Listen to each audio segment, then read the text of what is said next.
അസ്സലാമു അലൈക്കും. ഞാനിന്ന് അല്പം ഒരു നല്ലൊരു കാര്യം പറയാമെന്ന് വിചാരിച്ച് പറയാണ്.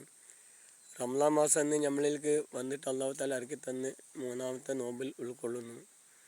അള്ളാഹിൻ്റെ റസൂലുള്ളാഹി സ്വല്ലല്ലാഹു അലൈഹി വസല്ലം നമ്മൾക്ക് ദീനിനെ പഠിക്കാനും നമ്മളെ ഈ ദുനിയാവിൽ നമുക്ക് എന്തുപോലെ ചെയ്യണം, നാളെ ആഖിറത്തേക്കുള്ളത് എന്ത് ചെയ്യണമെന്ന് അള്ളാഹിൻ്റെ റസൂൽ നമുക്ക് പഠിപ്പിച്ച് തന്നിട്ടുണ്ട്.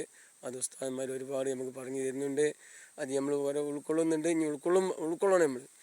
അതേപോലെ തന്നെ നോമ്പ് മൂന്നിനാണ് റസൂലുള്ളാഹിൻ്റെ കരളിൻ്റെ കഷ്ണമായ ഫാത്തിമ റളിയല്ലാഹു അൻഹു വഫാത്തായ ദിവസം.